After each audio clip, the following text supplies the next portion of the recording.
Bonjour à tous. Je vais vous laisser vous connecter pendant quelques minutes. On va attendre quelques minutes avant de pouvoir démarrer. Comptez oui, 45 minutes maximum. Ce que je vous propose, c'est effectivement, si vous avez des questions, vous avez un petit onglet Q&R où vous pouvez me poser des questions et j'essaierai d'y répondre donc en fin de présentation. Je vais attendre encore quelques minutes.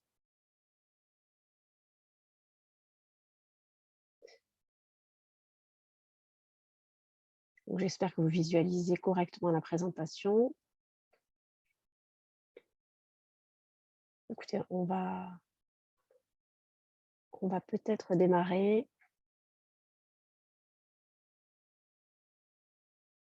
On va démarrer déjà, ça fera peut-être venir les retardataires.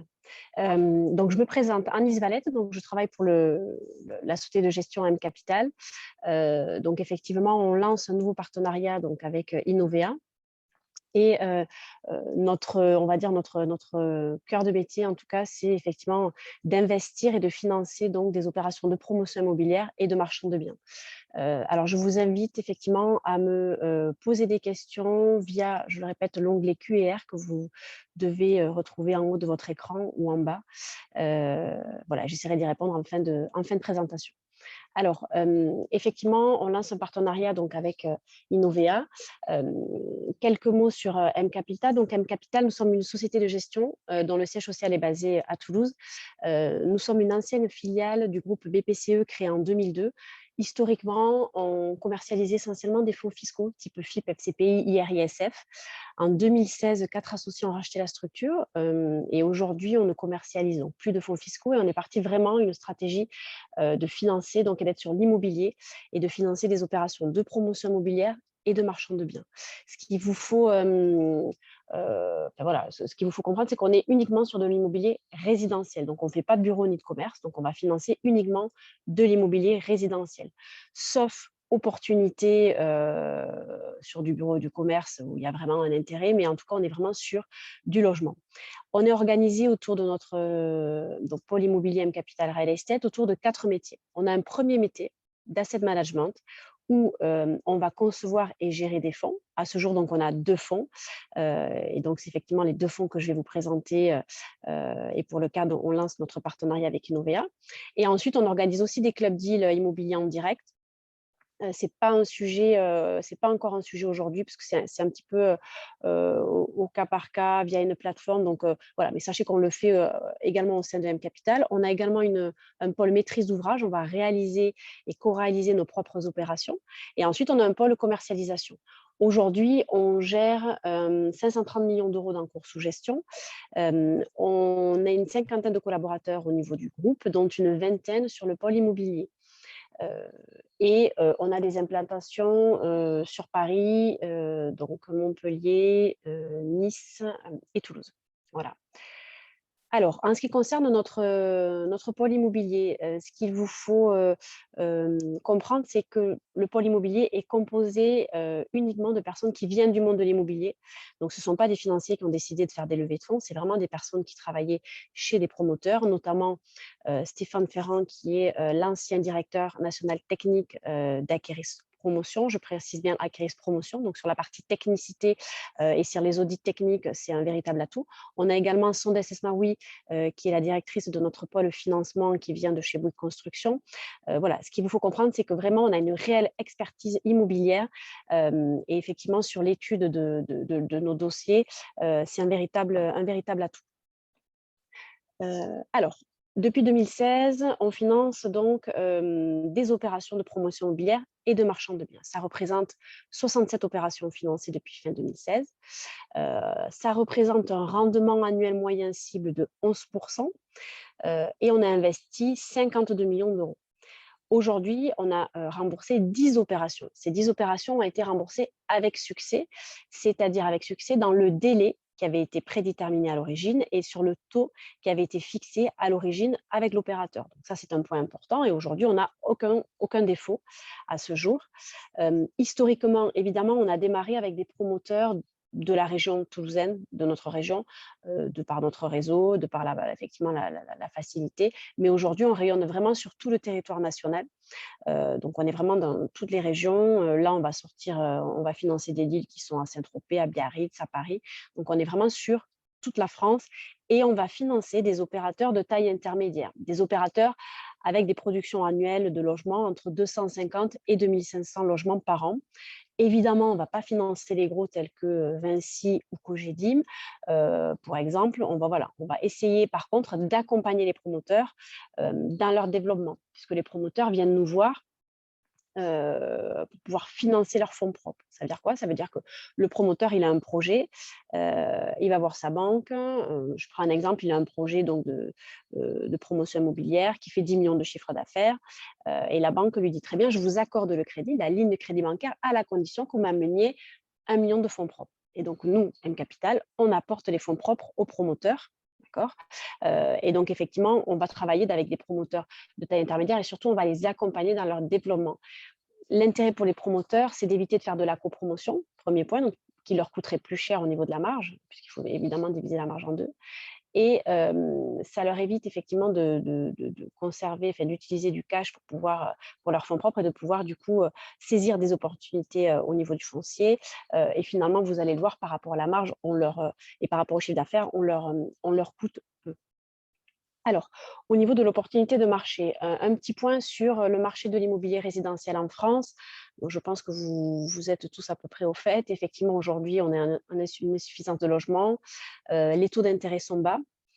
On le voit et je pense que vous le voyez avec vos clients, effectivement, une appétence constante des investisseurs sur de l'immobilier, hein, sur effectivement la valeur refuge, avec certains enjeux, notamment de densifier les villes en les verticalisant, de renouveler des biens obsolètes, tout ça en répondant à des contraintes environnementales. Donc effectivement, on considère être sur un marché effectivement résilient et on le voit de par effectivement la période que l'on vient de passer Covid, puisqu'effectivement, si on regarde un petit peu la conjoncture, sur 2020, on a une année avec des élections municipales et vous le savez, quand il y a des élections municipales, on a moins de permis de construire délivrés. Les maires, effectivement, ne veulent pas avoir des grues partout dans leur ville. Donc, ça, c'était le premier constat. Ensuite, on a eu le Covid avec un arrêt des chantiers, avec tout à l'arrêt, à savoir des obtentions de permis de construire. Tout a été décalé sur 2021. Donc, on se retrouve avec une année 2020, finalement, avec une offre vraiment insuffisante. Pour autant, les prix des logements se maintiennent. Donc, au niveau de la commercialisation, ça n'a pas été ça a été plutôt un souci de pouvoir avoir des projets et une offre. On voit qu'effectivement l'État a soutenu la demande au travers du renouvellement du Pinel. Alors c'est vrai que le constat du coup sur 2020, c'est une offre plus faible qui se décale sur 2021. 2021, on sera quand même sur une année où on a une offre qui n'est pas à un stade, on va dire, normal avant le Covid. On espère revenir à la normale sur une année 2023. 2022 va encore être avec une offre un peu plus faible, mais quand même meilleure par rapport à 2020. Aujourd'hui, le constat, du coup, au niveau des banques, c'est des exigences bancaires un peu plus contraignantes, à savoir une demande plus importante au niveau des fonds propres par rapport aux opérateurs. Alors, ça va dans notre sens, hein. Du coup, on a effectivement un montant, une enveloppe de fonds propres plus importante. Et les banques également demandent à ce que le seuil de précommercialisation obtenu par le promoteur soit relevé. Avant, effectivement, cette période, les banques acceptaient et accordaient la ligne de crédit bancaire sur des taux de précommercialisation qui pouvaient être entre 30 à 40. Aujourd'hui, on est plutôt sur du 50. C'est-à-dire que le promoteur doit avoir précommercialisé au moins 50 de sa résidence pour pouvoir justement obtenir son crédit. Donc voilà, certaines exigences bancaires qui finalement sécurisent un peu plus l'opération par rapport à nos investisseurs. Donc dans notre situation, on va dire que ça va sécuriser un peu plus le deal. Alors, au niveau des opportunités de marché, on va financer donc des opérations de marchand de biens. Ça veut dire quoi? Ça veut dire qu'on va être sur de la rénovation, donc on va acheter un immeuble qu'on va rénover, qu'on va découper et que l'on va revendre Et on va également être sur des opérations de transformation, puisqu'on va aussi financer des actifs industriels ou des immeubles de bureaux que l'on va transformer en logement. Donc ça, on est sur des opérations de marchand, de biens. Donc là, on a un actif qui existe déjà, donc, et on va être sur des durées souvent plus courtes que sur de la promotion immobilière. On va être sur des durées en moyenne sur du 18 mois, 12-18 mois sur des opérations de marchand de biens. Et ensuite, on va également financer des opérations de promotion immobilière, où là, on est sur de la création pure. On a un foncier et on crée une résidence. Donc ça, ce sont nos deux opportunités de marché. Et par rapport à notre stade d'intervention, le promoteur, lui, il va se financer au travers des appels de fonds qu'il va réaliser auprès des investisseurs, en fonction donc de l'avancée du chantier. Et il va également se financer au travers donc de la ligne de crédit bancaire accordée par la banque. La banque va donc l'accorder sous réserve effectivement d'apport de fonds propres par le promoteur. Et c'est donc là où on intervient, puisqu'on intervient nous pour apporter le fonds propre au promoteur pour que le crédit bancaire puisse lui être accordé. Donc on intervient aux côtés de la banque, on ne se substitue pas à la banque et on intervient sur un stade avancé puisqu'on intervient au moment de l'achat du terrain. Donc, vous pouvez le voir sur le graphique, effectivement, on intervient au moment de l'achat du terrain. Le promoteur, lui, ça fait des mois qu'il travaille sur le projet puisqu'il a déjà défini le projet, il a fait une étude de faisabilité, il a déposé son permis de construire qu'il a obtenu et il a commencé à pré-commercialiser sa résidence. Et en parallèle, il a consulté des entreprises de construction. Donc, nous, quand on va apporter les fonds propres au promoteur, on apporte les fonds propres au moment où le promoteur achète le terrain. Donc, on intervient vraiment sur un stade déjà très avancé au niveau du projet. Et on va intervenir sur, la phase de construction, donc une durée assez courte, sur une durée assez courte de 18 à 24 mois. Donc, sur une phase de construction avec finalement une liquidité naturelle qui va s'organiser par la vente des logements, par la vente des lots au niveau de la résidence. Donc ça, c'est vraiment important que vous compreniez qu'on intervient sur un stade avancé aux côtés de la banque. Et on va quand même demander au promoteur d'émettre certaines conditions d'investissement. Notamment, on va lui dire, très bien, nous, on vous finance les fonds propres. Par contre, on va vous demander tout d'abord à ce que vous ayez obtenu votre permis de construire et qu'il ait été purgé, afin d'écarter le risque administratif pour nos investisseurs. Ça, c'est le premier point. Deuxième point, d'un point de vue commercial, on demande, et on va de toute façon s'aligner à ce que va lui demander la banque, d'avoir un taux de pré-commercialisation au moins de 40 à 50%. On s'aligne donc au taux requis par la banque et on va établir, nous, une analyse de marché, vérifier que les prix de vente effectivement annoncés par le promoteur sont cohérents et on va faire des tests de sensibilité sur les lots restants. Évidemment, si le promoteur a commercialisé tous les T1 et les T2 et qu'il nous reste du coup tous les T4 et les T5, le risque ne va pas être le même. Donc, on fait ensuite, nous, des stress tests où on va effectivement faire des simulations en baissant les prix de 25% sur les 4 derniers lots pour voir quel va être l'impact sur le chiffre d'affaires et sur la marge de l'opération in fine. Donc, le risque commercial, on considère qu'il est quand même limité, puisqu'on se dit qu'on a en moyenne 18 à 24 mois le temps de la phase de construction pour commercialiser la totalité de la résidence, sachant qu'on a déjà pré-commercialisé 50%. D'un point de vue technique, et c'est là où l'expertise de nos équipes prend tout leur sens, puisqu'on réalise, nous, un audit technique, nos équipes, sur chacun des projets, sachant que nous finançons des projets et pas des promoteurs. On évite de faire du financement corporate, quand même plus risqué. Donc, on finance vraiment un projet que l'on a étudié. Donc là, on fait un audit technique sur le projet et on vérifie effectivement que le pré-bouclage d'appel d'offres obtenu par le promoteur est cohérent par rapport à la réalité du projet, par rapport à la réalité technique. Et on s'assure que la marge prévisionnelle annoncée par le promoteur est cohérente et surtout que les intérêts à servir à nos investisseurs représentent peu par rapport à la marge. Je m'explique. Pour chacune des opérations, on va, nous, M Capital, constituer une SAS. Donc, on a des SAS vides chez M Capital qui attendent d'avoir des projets. Donc, pour chaque opération, on a une SAS. Cette SAS, donc les investisseurs vont investir dans cette SAS, donc vont apporter les 1 million. Cette SAS, on va structurer le deal de telle façon à ce qu'on met en place 2 mécanismes. On met en place un premier mécanisme pour nos investisseurs de priorité sur la marge de l'opération. Ça veut dire quoi? Ça veut dire que les premiers milliers d'euros de la marge vont aller à nos investisseurs. Donc ça, c'est un point important. Je prends un exemple. Sur une marge à 1 million d'euros, on sait que le coût par l'opérateur de faire appel à nous, c'est à peu près 25% de sa marge. Donc, on sait que les 250 000 € premiers vont aller à nos investisseurs. Donc, ça veut dire quoi? Ça veut dire que finalement, quand on fait une étude sur un projet, on se dit très bien, on représente combien par rapport à la marge globale? Parce que dans mon exemple, sur les 1 million de marge, même si au final, on a une dégradation de la marge et on n'a plus 1 million, mais on a 700 000 € au terme, les 300 000 € de perte de marge, c'est le promoteur qui les subit. En tout cas, ce n'est pas nos investisseurs. Les investisseurs perçoivent leur intérêt par rapport à ce qui avait été initialement prévu. Donc ça, c'est le premier mécanisme de priorité sur la marge pour nos investisseurs. Puis on s'est dit, si jamais on a une difficulté au niveau du projet, et donc que la marge n'est pas suffisante ou que la marge est nulle, on a mis en place un second mécanisme dit de garantie autonome à première demande donnée par le promoteur. Ça veut dire quoi? Ça veut dire que le promoteur nous donne en garantie. Ce n'est pas une garantie bancaire, mais il nous donne en garantie. Alors, on s'assure que la garantie fournie correspond effectivement au montant de la levée et aux intérêts à servir nos investisseurs.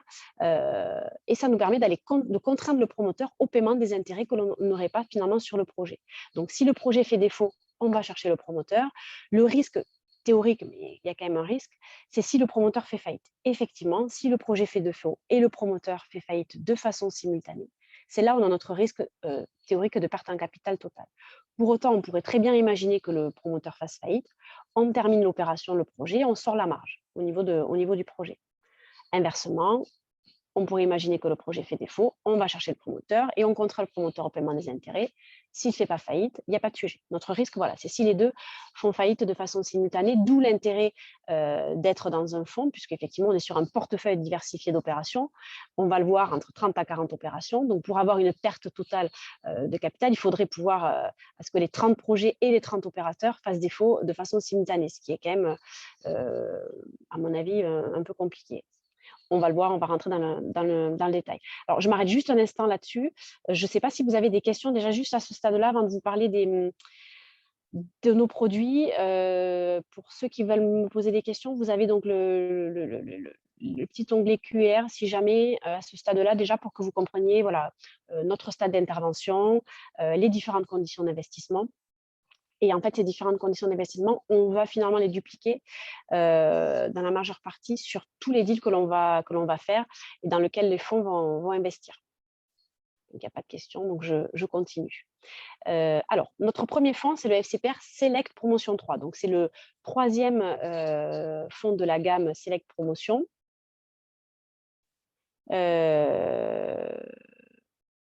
Oui, tout à fait. Alors, j'ai une question où on me demande effectivement si je connais Horizon et quelle est la différence avec eux. Alors, la différence avec Horizon, ça va être notre stade d'intervention. Horizon, eux, interviennent en amont. Je vais vous montrer effectivement sur cette slide. Horizon, eux, interviennent avant que le permis de construire ait été obtenu et purgé. Donc, le risque est plus important pour les investisseurs. Donc ça, c'est un vrai point. On évite vraiment le risque administratif et les recours, les délais. Donc, on est vraiment, notre risque finalement, nous, il va être sur un risque de construction et de commercialisation. D'où l'importance pour nous de faire un audit technique sur l'opération et de s'assurer effectivement de la commercialisation. Certains deals, on a déjà des ventes en bloc, donc là, le risque commercial est complètement écarté. Mais effectivement, notre vraie différence, ça va se situer là, au moment, le stade d'intervention et le fait qu'on a en plus structuré le deal avec une garantie autonome à première demande qu'Horizon n'a pas. Donc, on a une garantie, on va dire, complémentaire. J'espère que j'ai répondu à votre question. Alors, du coup, en ce qui concerne notre fonds, donc le FCPR Select Promotion 3, du coup, on est sur donc le troisième fonds de la gamme Select Promotion. L'idée du fonds, c'est d'investir donc sur des opérations de promotion immobilière et de marchand de biens que je viens de vous présenter avec les critères que je viens de vous présenter de diversification et de stade de maturité. On est sur un objectif de rendement cible de 7% par an net de frais pour l'investisseur. Et nous sommes sur une durée de 4 ans, prorogeable 1 an. Pourquoi cette durée? Ça permet de réaliser 2 cycles. Souvenez-vous, on a un cycle qui dure en moyenne 18 à 24 mois. Donc, le fonds va investir sur des projets. Les projets vont avoir une phase de construction de 18 à 24 mois. Quand on arrive au terme, c'est remboursé, donc le nominal et les intérêts reviennent au fonds. Et ensuite, le fonds refait la même chose et refait un second cycle. Donc là, on est sur une durée de 2 cycles, d'où les 4 ans prorogeables 1 an. Le fonds, lui, est agréé par l'AMF et accessible à partir de 5 000 € pour les parts A et 100 000 € pour les parts B. La différence entre les deux, c'est des frais de gestion plus faibles sur les parts B. Alors, on a indiqué un nombre d'opérations projetées de 15 à 20. On va plutôt être sur du 30 à 40, vous allez le voir, puisque par rapport à au FCPR 1 et 2. Donc, on sera plutôt sur 30 à 40 opérations que 15 à 20. On va avoir, au niveau de votre rémunération, vous êtes rémunéré donc sur les droits d'entrée, jusqu'à 5% à votre main, qu'on vous rétrocède en totalité. Et ensuite, vous êtes rémunéré sur en cours, 1% par an sur les parts A et 0,8% sur les parts B. Le client, lui, a des frais de gestion de 3% sur les parts A et 2,6% sur les parts B. Alors, on a mis effectivement un objectif de rendement net de frais de 7% par an. Pour que vous compreniez, on a été plutôt prudent. 7% par an net de tout frais, net des frais de gestion et net de droits d'entrée. Donc évidemment, quand on a fait tourner notre modèle, on a mis les droits d'entrée de 5%, les plus importants, et les frais de gestion de 3%. Et on s'est dit, on va mettre 9 mois pour investir. Ça veut dire quoi? Ça veut dire ce qui coûte le plus au fond au niveau du rendement, c'est l'inertie. C'est le fait que l'on met, voilà, qu'on en a justement, que le fonds ne puisse pas investir tout de suite. Donc, on a été plutôt prudent, puisque 9 mois, c'est quand même assez long. Donc, aujourd'hui, et vous allez le voir par rapport à l'historique, le 7% est vraiment prudent. On est sur un 7% in fine. Il n'y a pas de distribution annuelle. Donc, ce qui va se passer, c'est que le client va récupérer finalement les intérêts au fil de l'eau à partir de la 4e année. Le fonds, oui, est accessible pour les personnes physiques et les personnes morales. La seule chose, c'est qu'au niveau donc, de la fiscalité, alors le fonds est éligible au PEA-PME, contrat d'assurance vie luxembourgeois. Pour les assureurs luxembourgeois, on est référencé chez pas mal d'assureurs, donc après, à voir pour ceux qui sont intéressés plus dans le détail, mais on est quand même référencé chez pas mal, Lombard, Willins. Et ensuite, sinon, directement en pur, via le compte titre du client ou en pur chez notre dépositaire. Juste un point important au niveau du FCPR, même si c'est un FCPR, la fiscalité du FCPR ne s'applique pas. Donc là, du fait du sous-jacent immobilier. Donc pour les personnes physiques qui souscrivent donc en direct, en fiscalité à la sortie, on est à la flat tax. Et les personnes morales à l'IS. Voilà, donc c'est juste le point particulier par rapport à ce fonds-là avec ce sous-jacent immobilier. Par contre, on est exonéré d'IFI. L'avantage au niveau du fonds, c'est qu'effectivement, donc je vous le disais, il n'y a pas de distribution annuelle, on est sur un versement in fine. Et à partir de la 4e année, on va commencer à rembourser effectivement les clients quand on pourra pas, qu'on arrivera effectivement au terme du second cycle. Donc, à partir de la 4e année, les clients commenceront à percevoir au fil de l'eau des remboursements, leur intérêt avec le nominal au terme. Vous avez la possibilité de souscrire directement en ligne via notre espace extranet. Donc là, effectivement, suite au webinaire, on va vous créer des espaces chacun avec accès à toute la documentation. Possibilité effectivement de faire des souscriptions donc en ligne, dématérialisées. Et ensuite, vous aurez un accès avec tout le détail au niveau de vos clients, avec tous vos clients, avec les relevés de portefeuille de chacun de vos clients. Au niveau du fonds, on envoie une lettre d'information semestrielle, donc tous les 6 mois, avec l'AVL et avec les investissements faits au niveau du fonds. Alors, on communique toujours aux partenaires 24 heures avant le client. Donc, vous recevrez toujours un mail 24 heures avant le client sur le fonds, sur l'information semestrielle ou sur n'importe quelle information. La seule chose pour laquelle on communique uniquement avec vous, c'est dès que le fonds investit, on vous envoie un mail. On ne le fait pas pour le client, charge à vous de communiquer auprès du client. Mais sinon, voilà, on communique à chaque fois 24 heures avant auprès du partenaire. Alors ensuite, un petit focus sur du coup l'historique au niveau de la gamme Select Promotion par rapport au Select Promotion numéro 1. Donc là, période de commercialisation entre janvier et septembre 2019. On est toujours sur des périodes de commercialisation de 8-9 mois, assez courtes. Donc le Select Promotion 1, là, commence à avoir à être sur la fin du premier cycle, donc réinvestir sur le second cycle. Donc aujourd'hui, on est sur 26 opérations au sein du FCPR 1, avec 19 opérateurs, avec une répartition 63% de promotion immobilière, 37% de marchand de biens, et surtout un rendement moyen embarqué supérieur à 13%. Ça veut dire quoi? Ça veut dire avant tout frais. Donc on est en phase avec notre objectif de 7. 7% par an. Et on a une valeur liquidative au 31 mars 2021 qui est de plus 15,9%. Donc, ce qui est très positif. Là, on a une légère courbe en J que l'on ne retrouve pas sur le FCPR Select Promotion 2, puisque là, sur le 1, on a mis, c'était notre premier, on n'a pas investi immédiatement, on n'avait pas forcément, voilà. Mais sur le second, vous verrez, on n'a même plus d'effet de cette limite petite courbe en J, sachant qu'on l'a eu juste uniquement le premier trimestre, puisque sur le FCPR Select Promotion 2, qu'on a commercialisé donc en septembre 2020 jusqu'en mai 2021, donc pareil, hein, période de commercialisation courte. On a collecté un peu plus de 18 millions d'euros. On a à ce jour investi dans 28 opérations. C'est pour ça que je vous dis, on sortira très certainement plutôt sur une quarantaine d'opérations, donc très diversifiées. Et diversifiées tant par le secteur géographique, hein, puisqu'on rayonne sur tout le territoire national, mais également sur la partie promotion immobilière et marchand de biens. Et sur le FCPR Select Promotion 2, à ce jour, nous avons un rendement annuel moyen embarqué qui est de 15%, qui sera amené à diminuer légèrement puisqu'on est en train d'investir. Donc, comme je vous l'ai expliqué, l'inertie, effectivement, au niveau du fonds, va coûter légèrement au rendement et on devrait avoir investi la totalité du fonds avant la fin de l'année. Et comme vous pouvez le voir, la première valeur liquidative du coup sur le FCPR Select Promotion 2 est positive puisqu'on sort avec une VL qui est de plus 3,4% pour les parts A et plus 3,6% pour les parts B dès la première valeur liquidative au 31 mars 2021. Donc ça, c'est pour l'historique sur nos deux premiers fonds. Le FCPR Select Promotion 3, on a eu l'agrément, là, on a lancé la commercialisation il y a quelques jours. Donc, on est vraiment sur le démarrage, le lancement de la commercialisation du FCPR Select Promotion 3, que l'on va commercialiser jusqu'au mois de mai 2022. Voilà, donc on va être sur la même période. Et ce que l'on va faire, c'est qu'effectivement, dès qu'on reçoit l'instruction, on investit au fil de l'eau. Et c'est vraiment important pour nous d'investir au fil de l'eau. Alors, j'ai une question. Alors, tout à fait. J'ai une question, je vous la lis.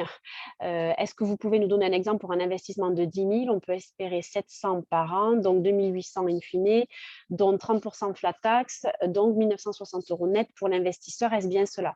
Oui, si c'est une personne physique, c'est bien ça. C'est bien ça, tout à fait. Tout à fait. Donc effectivement, sauf à le loger dans un PEA-PME ou contrat d'assurance vie luxembourgeois, où à ce compte-là, la fiscalité n'est pas la même. Si ce sont des personnes morales, à la fiscalité, on est effectivement sur une fiscalité à l'IS. Sachant que personne morale, ça peut être aussi des SCI. Enfin, voilà, on n'est pas limité, entre guillemets, sur la typologie des personnes morales. Donc ça, c'est pour notre premier fonds. Je vais vous montrer des exemples donc, sur le FCPR Select Promotion 2, des fonds dans lesquels, des projets dans lesquels le fonds a investi.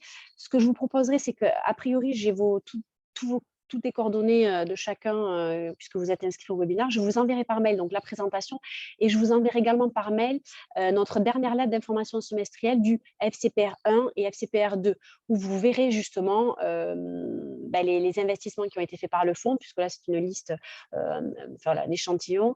En tout cas, ce qu'il vous faut retenir, c'est qu'effectivement, le fonds investit sur des opérations de promotion et de marchand sur des durées entre 18 à 30 mois, avec des TRI cibles entre 13 à 16%, voire 20% sur une opération de marchand. L'avantage du fonds, c'est que c'est que les honoraires de structuration de chacun des deals restent acquis au fonds. Ça veut dire quoi? Ça veut dire que sur une opération où on a un rendement indirect de 10%, le fait de le mettre dans le fonds, ça fait augmenter le TRI de 3-4%. Donc, on se retrouve avec des TRI 13-14% au sein du fonds. Donc ça, c'est un vrai atout au niveau du fonds. Alors, le fonds, effectivement, le FCPR, j'ai une question, excusez-moi. Le fonds, effectivement, on est sur, je ne sais pas si c'est le niveau de risque que vous souhaitez avoir, mais effectivement, comme c'est un FCPR et qu'on a un risque potentiel de perte en capital quand on est sur une seule opération, l'AMF nous l'a mis sur un risque de niveau de 7 sur 7. C'est pour ça qu'il est important d'expliquer derrière le travail, en tout cas, les conditions d'investissement dans lesquelles le fonds investit au niveau de chacun de nos deals. Donc, on est effectivement sur un niveau de 7 sur 7. Par rapport à d'autres, confrères, il vous faut faire attention, c'est un fonds agréé par l'AMF, donc c'est l'AMF qui décide du niveau de risque. D'autres ont des visas et quand c'est un visa, c'est déclaratif et donc là, c'est donc la société de gestion qui, dépose le fonds qui, décide du niveau de risque. Je le dis notamment parce qu'on discutait d'Horizon tout à l'heure, et c'est le cas notamment chez Horizon où certains fonds ne sont pas agréés et effectivement, on a un niveau de risque qui est plus faible. Voilà. Donc après, il faut savoir l'expliquer, mais oui, on est sur un niveau de risque maximum.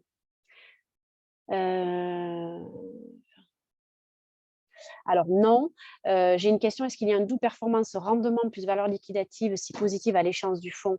Non, on est vraiment, sur, une performance uniquement sur le rendement, avec un objectif de 7, mais si c'est plus, tant mieux, hein, par an et sur un versement in fine. Non, la valeur liquidative, ça nous permet juste effectivement de, heu par rapport à un instant T, par rapport aux investissements qui ont été faits, au rendement attendu, voilà, de voir, justement à l'instant T, quelle est la valeur liquidative au niveau du fonds, mais non, on ne cumule pas les 2. Donc ça, c'est effectivement, notre premier fonds. Donc voilà, ayez en tête portefeuille diversifié d'opérations, de promotion et de marchands, objectif de 7 par an, sur une durée de 4 ans, maximum 5 ans et on est uniquement sur du résidentiel, sur de la promotion et du marchand. On est sur une durée assez courte, avec un rendement qui est quand même, voilà, en étant prudent, qui est quand même, sur du 7. Alors, je continue, sauf si vous avez encore des questions sur le 1er fonds, Select Promotion. Je continue donc. Alors, sur notre second fonds, donc là, c'est un fonds un peu particulier dans la mesure où, on a créé ce fonds pour vraiment répondre à une problématique donc de l'article 150 BTR. Donc là, c'est un fonds, notre FPCI Immo Remploi, qui est éligible à cet article-là. Donc là, c'est si vous avez une problématique, de 150 BTR, le fonds est fait pour vos clients. Sinon, il y a pas de sujet puisque vous allez le voir, ce fonds, on a exactement le même sous-jacent que le FCPR. Donc le fonds investit également sur la même typologie, sur le même sous-jacent, sur des opérations de promotion et de marchand. La particularité de ce fonds, c'est que pour répondre à ce cadre, à cette éligibilité, on est sur une durée de 6 ans, maximum 7 ans, d'accord, puisque la réglementation veut qu'on soit au minimum 5 ans. Donc nous, on a dit, OK, on va être sur une durée de 6 ans, max 7, ce qui nous permet de faire 3 cycles successifs, alors que sur le FCPR, on est sur 2 cycles.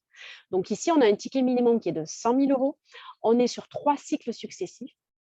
Et comme pour le FCPR, vous avez donc rémunéré sur les droits d'entrée jusqu'à 5 qu'on vous rétrocède en totalité et vous êtes rémunéré sur un cours 1 par an, donc sur les 6 voire 7 ans et votre client a 3 de frais de gestion et on a le même rendement. On est sur un objectif de rendement de 7 par an. Par contre ici, on est sur une enveloppe maximale de 15 millions avec une fin de commercialisation, si vous le voyez, à fin octobre. Donc ici, en ce qui vous concerne, voilà, c'est si vous avez des clients intéressés, on aura voilà, le timing là qui va être un peu court. Ici, l'idée, c'est effectivement, vous avez la problématique 150 BTR, c'est un sujet. Alors, je ne sais pas si tout le monde connaît la problématique, mais en fait, c'est lors d'une session. Du coup, le fait, c'est suite à la session, donc les plus-values de session, effectivement, au lieu de payer l'impôt tout de suite, on les reporte. Donc, on a un report d'imposition suite aux plus-values de session. Euh, Si votre client investit dans des activités éligibles à l'article 150 BTR, dont ce fonds. Donc, soit vous avez le sujet, ce fonds est intéressant. Si vous avez des personnes physiques ou morales qui n'ont pas cette problématique, autant partir sur le FCPR avec exactement le même rendement, sauf que vous êtes sur une durée plus courte. De 4 ans. Alors voilà, donc ici pareil, même combat, vous pouvez souscrire en ligne, 100 dématérialisé via notre espace extranet. Au niveau du FPCI, on a effectivement commencé à investir. On est aujourd'hui, il y a 8 opérations au niveau du FPCI, au niveau du FPCI Mot Emploi. Alors, j'ai une question.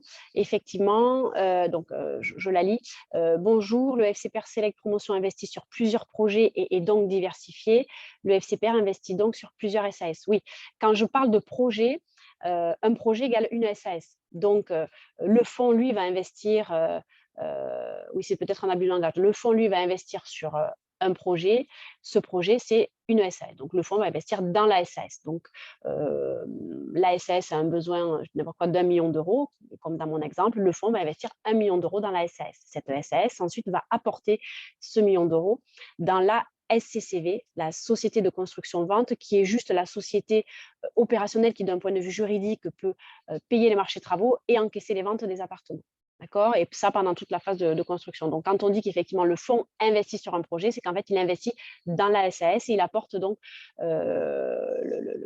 finalement la demande de fonds propres demandée par le promoteur via la SAS, puisqu'on fait à chaque fois une SAS par projet. Donc, effectivement, quand je dis projet, c'est finalement une SAS. Un projet égale une SAS. Voilà au niveau du FPCI Emploi.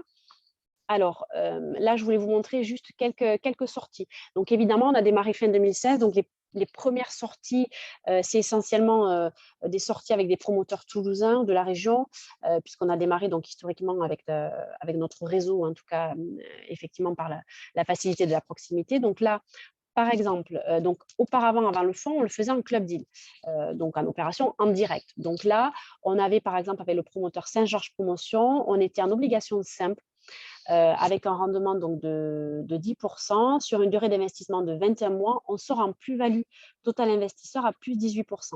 Donc là, vous voyez sur les sorties que je vais vous présenter, on est bien sur des sorties où la marge a été suffisante. Et donc, on a sorti la marge, même si des marges ont été dégradées, l'impact finalement a été subi par le promoteur, mais pas par nos investisseurs. On n'a jamais eu à actionner la GAPD. Maintenant que vous savez ce que c'est, la garantie autonome à première demande auprès du promoteur, c'est un point important. Et on n'a pas eu de retard non plus, puisqu'en fait, sur les deals, on a du 12 mois, prorogeable de 6 mois, mais c'est quelque chose qui est rémunéré et qui est prévu en amont, en tout cas qu'on explique aux clients.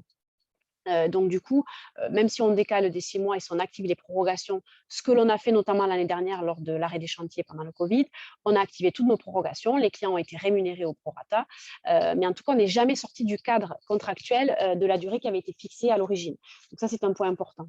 Et donc voilà, donc je vous montre une autre sortie, donc avec le promoteur Acanti sur Toulouse. Ici, on était sur un montage en action éligible à l'article 150.0 BTR, donc pour répondre à la problématique comme pour le FPCI Emploi. Rendement annuel de 7%, sur une durée d'investissement de 36 mois, on sort en plus-value totale investisseur à plus 21%. Donc, vous voyez, voilà, une sortie qui s'est, enfin voilà, toutes les sorties sont bien passées, mais qui, voilà, dans le timing et le rendement qui avait été initialement prévu.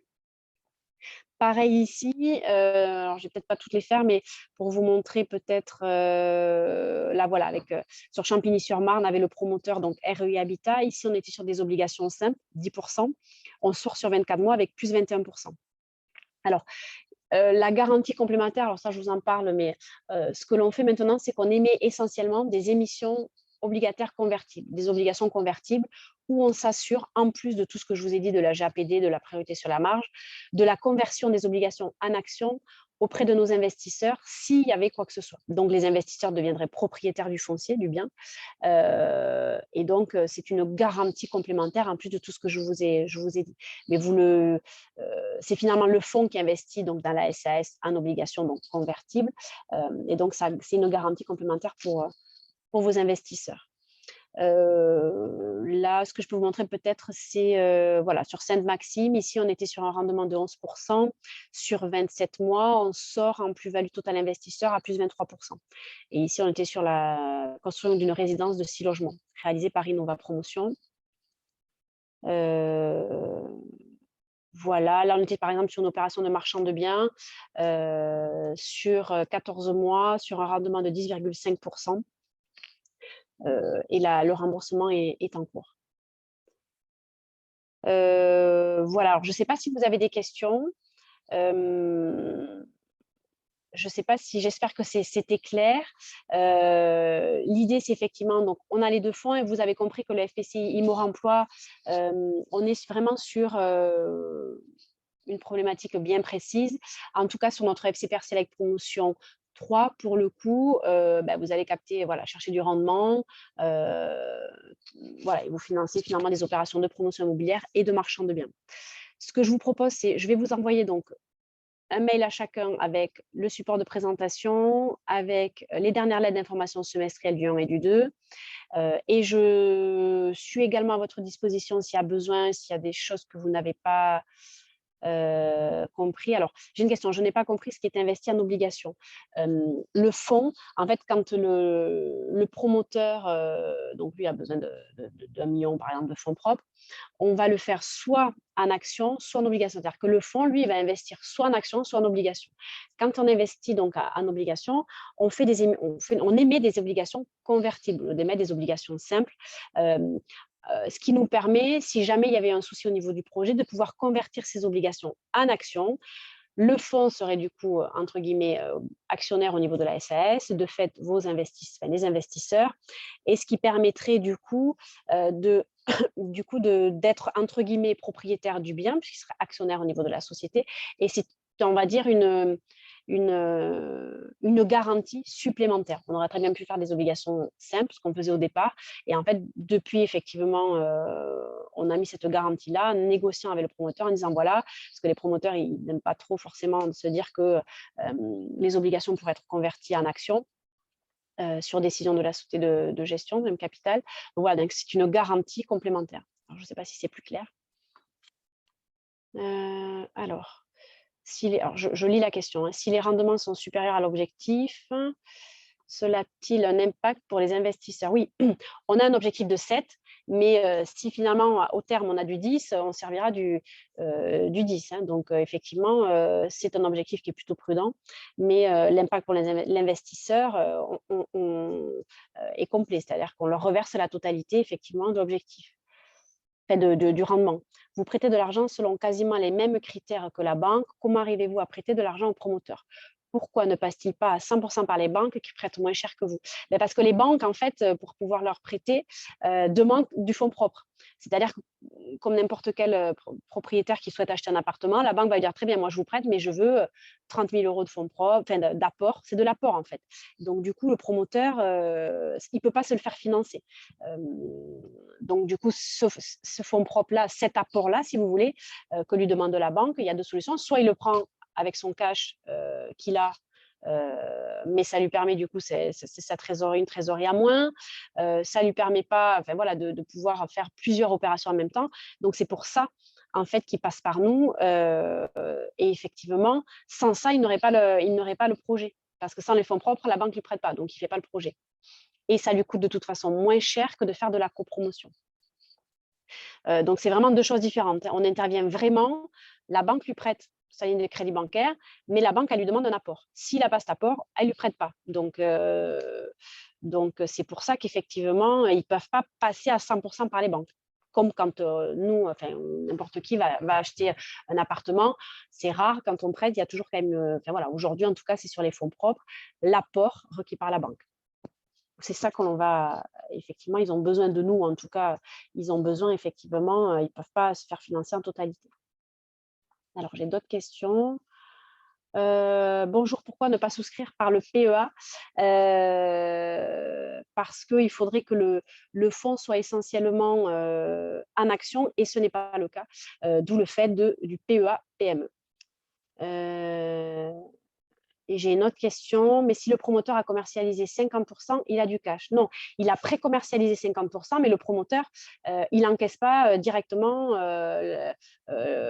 vous connaissez mieux que moi, mais en VFA, il ne va pas encaisser l'appartement de 200 000 euros, il ne va pas prendre les 200 000 euros, ça va être au fil de l'eau en fonction de l'appel de fonds et surtout en fonction de l'avancée du chantier. Donc, comme il n'a pas démarré le chantier, pour l'instant, il n'a rien perçu.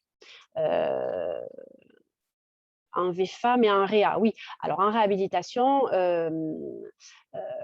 c'est toujours pareil, c'est conditionné à l'achat de l'immeuble. Donc, effectivement, il y a de la pré-commercialisation qui est faite, mais c'est le même combat, c'est-à-dire que c'est sous réserve de l'achat, vous le savez. Donc, on va avoir des intentions et des contrats de pré-réservation signés, mais on ne va pas signer et encaisser les ventes tant que le bien n'est pas acheté. Mais c'est pareil pour la réhabilitation que pour la promotion immobilière, même si on a déjà un actif existant. Mais pareil, le promoteur ne va pas acheter son foncier s'il n'a pas l'accord de la banque. Et enfin, c'est un petit peu, tout se fait de façon simultanée. Et c'est pareil pour la réhabilitation.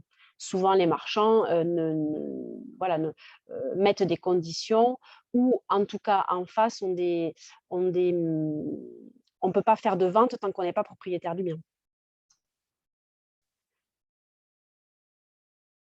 En tout cas, c'était intéressant parce qu'il y avait des questions. Alors, c'est toujours un peu compliqué. J'espère que ça a été parce que comme je n'ai pas forcément, c'est compliqué, j'ai personne en face de moi à part des questions. Donc, j'espère que c'était assez clair. N'hésitez pas, du coup, vous aurez mes coordonnées à me solliciter.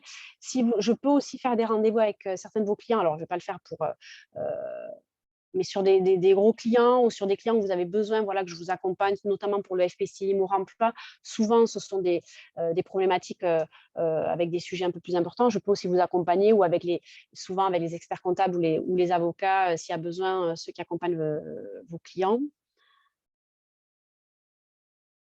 Alors, j'ai une autre question. Je sous-entends des PEA-PME. La question, c'est plus que c'est toujours plus intéressant via PME qu'en direct ou frais spécifiques. Oui, alors effectivement, en direct, on a la flat tax. Via le PEA-PME, vous avez la fiscalité du PEA-PME. Sauf qu'effectivement, vous avez des frais de garde au niveau du PEA-PME. Donc, moi, ce que je préconise, après vous faites comme vous voulez, mais c'est effectivement si le client a déjà un PEA-PME, il n'a qu'à investir via son PEA-PME. Ouvrir le PEA-PME exprès pour investir dans le fonds, je ne suis pas sûre que ce soit judicieux. Il y a quand même des frais de garde spécifiques à l'établissement détenteur du PEA-PME. Donc là, on travaille avec tous et comment ça se matérialise? Vous avez une lettre d'engagement PEA-PME que vous transmettez à l'établissement détenteur du PEA-PME et avec copie du bulletin de souscription. Concrètement, quand même, je vous le dis, là, on le voit de plus en plus, les banques, vous savez, n'aiment pas trop que leurs clients investissent sur des produits qui ne sont pas de chez eux. Ça, c'est le premier sujet, mais surtout sur des produits de ce type-là.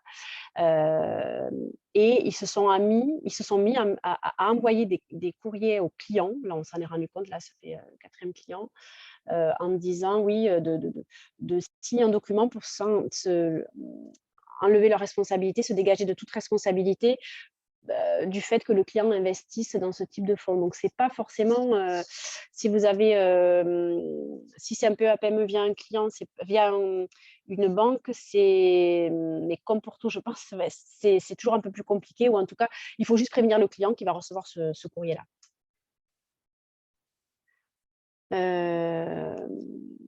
Voilà.